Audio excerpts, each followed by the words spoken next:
అందరికీ నమస్కారం. Jabardasth movie review show సినిమాకి ఏమైందికి స్వాగతం సుస్వాగతం. మరి ఈవేళ మనం మాట్లాడుకోబోయే సినిమా మామూలు సినిమా కాదు. సినిమాకి ఎదిగిపోతున్నా, ఏ డైరెక్టర్తో అయినా కలిసిపోతున్నా, అదేనండి ఎటువంటి పాత్రనైనా తళతళా తోమేస్తున్నా మన stylish star Allu Arjun cinema DJ గురించి అన్నమాట. నాకేమో మొదలెట్టేయాలనుంది, కానీ మరి ఇక్కడ బ్యాంగు వేసుకోవాలంటున్నారు కనుక అదయ్యాక మనం మన డీజే గురించి కూలంకషంగా మాట్లాడేసుకుందాం. ఏమంటారు?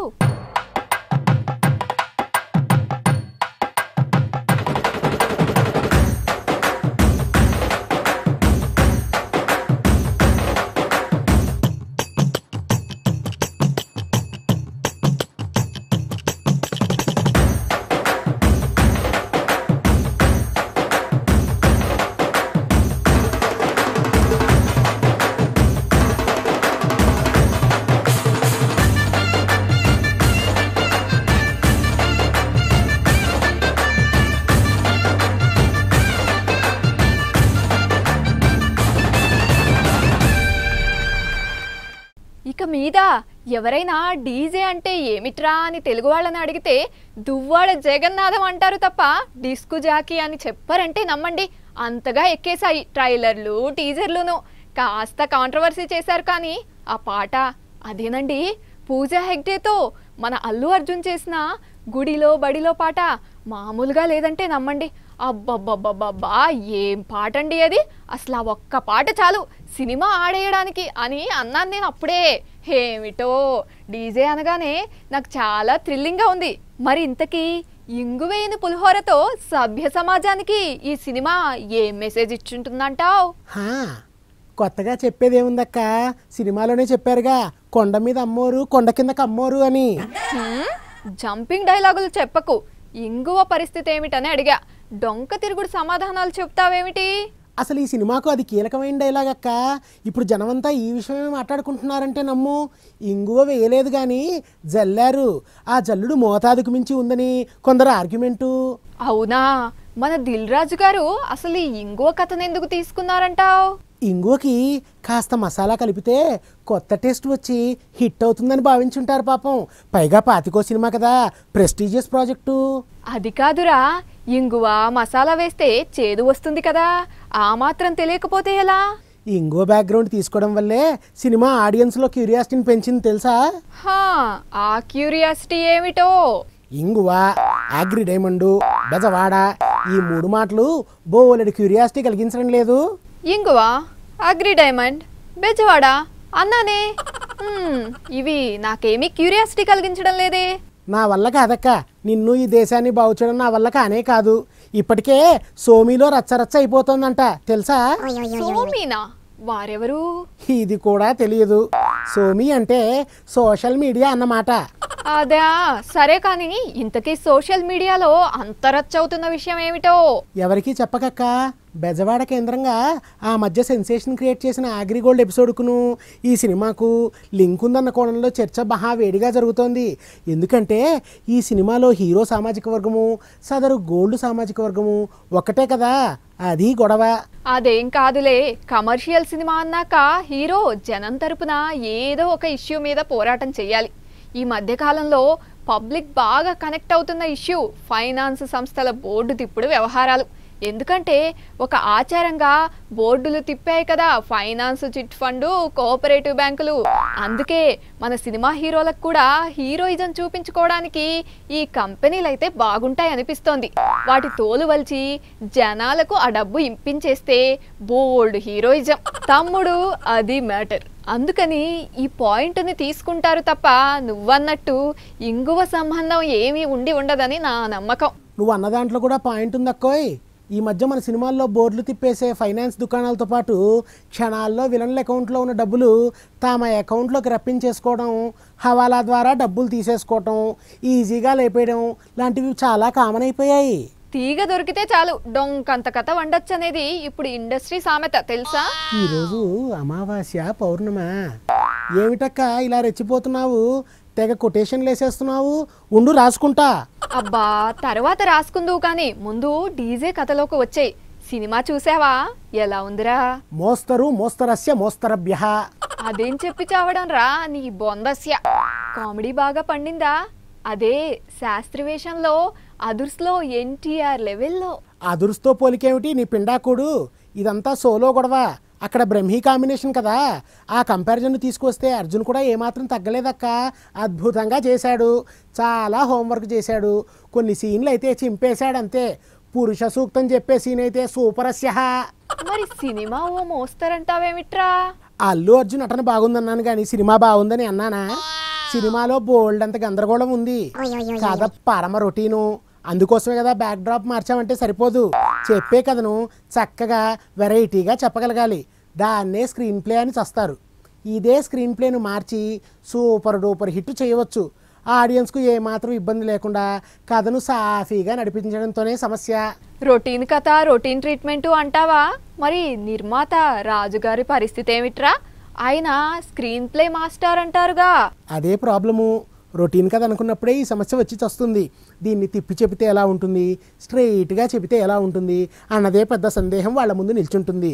దాన్ని చిన్నది చేయడానికి ఇక్కడ బ్యాక్గ్రౌండ్ మార్చారు. దీంతో అన్ని సమస్యలు మాయం అనుకున్నారు. కానీ సినిమా మొదలయ్యాక కానీ తెలియలేదు. అది పెద్ద వెధవ సమస్య. ఇంతకీ అల్లు అర్జున్ డబుల్ యాక్షనా సింగిల్ యాక్షనా? ఒకే క్యారెక్టరు, 2 వేరియేషన్లు, 2 డిఫరెంటే. బెజవాడ శాస్త్రి హైదరాబాద్ వెళ్ళగానే డీజేగా మారుతుంటాడు. చట్టంలోని లొసుగులు ఆధారం చేసుకొని సమాజాన్ని పీడించే దుష్టశక్తులను డీజేగా హతమారుస్తుంటాడు. ఓహోహో, అందుకేనా నేను అన్యాయాన్ని చావగొట్టే డీజేని అంటుంటాడు అల్లు అర్జును. ఈ పిచ్చ అతనికి ఎలా పట్టుకుందో.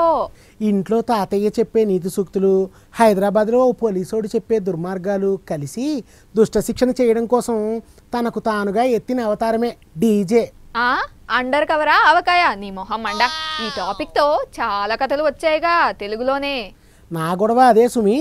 పరమ రొటీన్ కథను తీసుకొని కమర్షియల్గా దాన్ని వైబుల్ చేయడం కోసం డిఫరెంట్ బ్యాక్గ్రౌండ్ పెట్టి వెరైటీ సినిమా తీసామని చెప్పుకుంటున్నారు తప్ప ఏమీ లేదక్కడ. ఇక ఫ్లాట్గా కథను చెప్పుకెళ్ళిపోవడం అనేది ఒక పెద్ద సమస్య. హరీష్ శంకర్కి చిన్నప్పటి నుంచి ఉందిగా. ఆయన తొలి సినిమా షాక్కి గురవడానికి కూడా ఇదే కారణం. సరే, హీరో క్యారెక్టర్లో ఎమోషన్స్ బాగా పండాయంటావా? అసలు ఆ క్యారెక్టర్లో ఎమోషన్స్ ఎక్కడున్నాయి? అన్నీ అరువు తెచ్చుకున్నవే కదా. ఏమిటి ఎమోషన్స్ అరువు తెచ్చుకున్నాడా? చిన్నప్పుడే తాతయ్య చెప్పిన పురాణాలు విని పోలీసోడితో వాటిని కనెక్ట్ చేసుకుని ఎవడిని పడితే వాడిని చంపేస్తుంటాడు డీజే. అలాగే అగ్రి డైమండ్ వ్యవహారంలో కూడా తన కుకింగ్ టీంలో ఉండే చంద్రమోహన్ ఆత్మహత్య చేసుకోవడం లీడ్ అవుతుంది. దీంతో ఆడియన్స్ డీజేతో ఎమోషనల్గా ట్రావెల్ చెయ్యరు. డైరెక్టర్ గారి తప్పే తప్ప ఆర్టిస్టులు తప్పేం లేదంటావు. రామయ్య వస్తావయ్యలో కొంత మేరకైనా నిలబెట్టగలిగాడు. కానీ నెమ్మదిగా తన పద్ధతిలోకి తాను వచ్చేస్తాడు. ఈ సినిమా అయితే టైటిల్స్ నుంచి తన పద్ధతిలోనే తాను వెళ్ళిపోతాడు. ఇంటర్వెల్కి జనానికి అర్థమైపోతుంది తర్వాత ఏం జరుగుతుందో. లోపలికి వెళ్ళాక అదే జరుగుతుంది. కథలో మెరుపులు లేకపోతే ఎలా అక్క? అది కమర్షియల్ సినిమా అమ్మా, అలాగే తీయాలి. నీకు తెలీదు, తెలుసుకో. మరదే చరిత్ర తెలుసుకోకపోవటం. ఎంత కమర్షియల్ సినిమా అయితే మాత్రం 4 పాటలు 3 ఫైట్లతో సినిమా తీసేస్తే పెద్ద ఎన్టీఆర్ సినిమాలే లేచిపోయిన చరిత్ర ఉంది. నా బాధంతా ఒక్కటే, అతను అలా వదిలేయకండ్రా, కాస్త ఎవరికైనా చూపించండర్రా. కథనంలో మెరుపులు లేకుండా కమర్షియల్ సినిమా ఎలా తీస్తారర్రా? డాక్టర్ రాఘవేంద్రరావు గారికి చూపిద్దాంలే గాని విలన్ రావు రమేష్ అదరగొట్టాడంటగా. గెటప్పులు డైలాగులు అన్నిన్ను. అదొక్కటే నిజము. విలన్ క్యారెక్టర్ను బ్రహ్మాండంగా డిజైన్ చేసుకున్నాడు. రావు రమేష్ కూడా చక్కగా పండించాడు. అయితే కథనంలో ఉన్న చిన్న చిన్న లోపాల చేత ఆ క్యారెక్టర్ ఎంత ఇంపాక్ట్ చేస్తుందనేది చెప్పలేమక్క.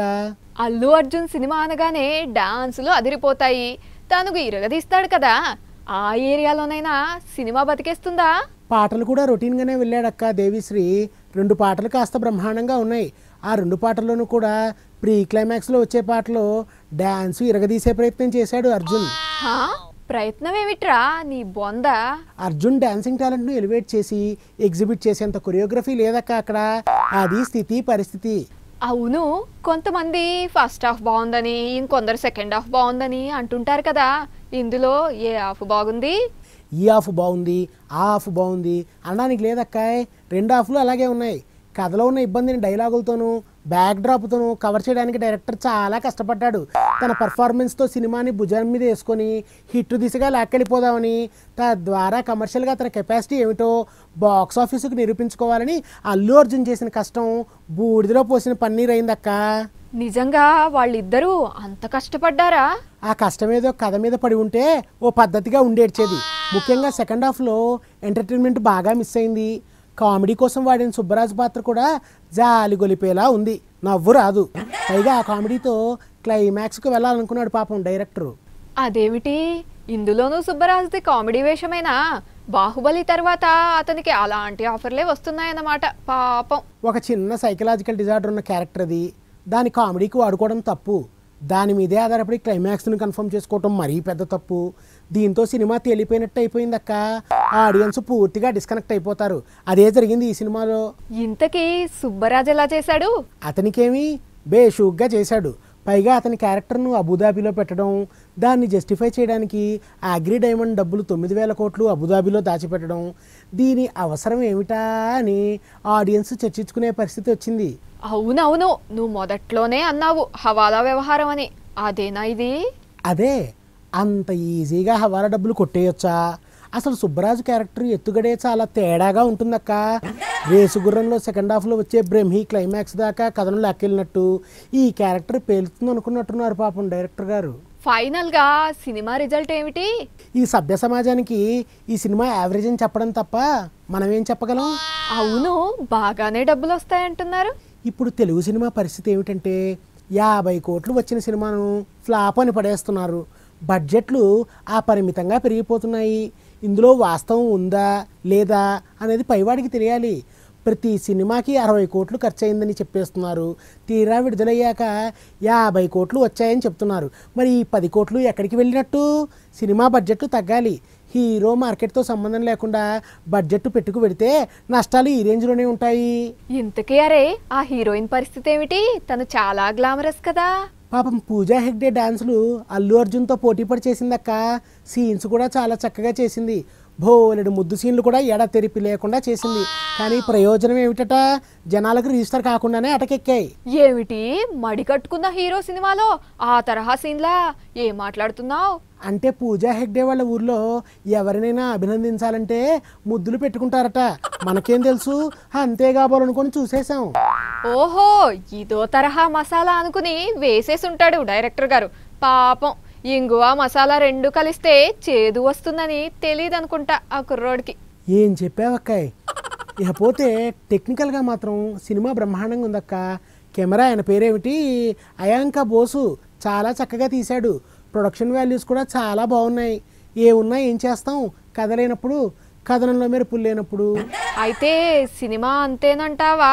సాంప్రదాయంగా సినిమా చూసే ఆడియన్స్ చూసేస్తారు కానీ మళ్ళీ రావాలనుకునేంత లేదు ఈ సినిమాలో, అంచేత అంతే. సరే సరే, ఫైనల్గా అల్లు అర్జున్ నటించిన డీజేకి ఏమాత్రం రేటింగ్ ఇవ్వచ్చు అంటావు? ఓ 2.5 వరకు ఇవ్వచ్చక్కాయ్. దిల్ రాజు బ్యానర్ లో వచ్చిన ప్రెస్టీజియస్ మూవీ డీజేకి భారత్ టుడే ఇస్తున్న రేటింగ్ 2.5. ఇవ్వండి ఈ వారం సినిమాకి ఏమైంది విశేషాలు. మళ్ళీ వచ్చే వారం మరో 2 సినిమాలతో కలుద్దాం. మరి అంతవరకు సెలవు, నమస్కారం.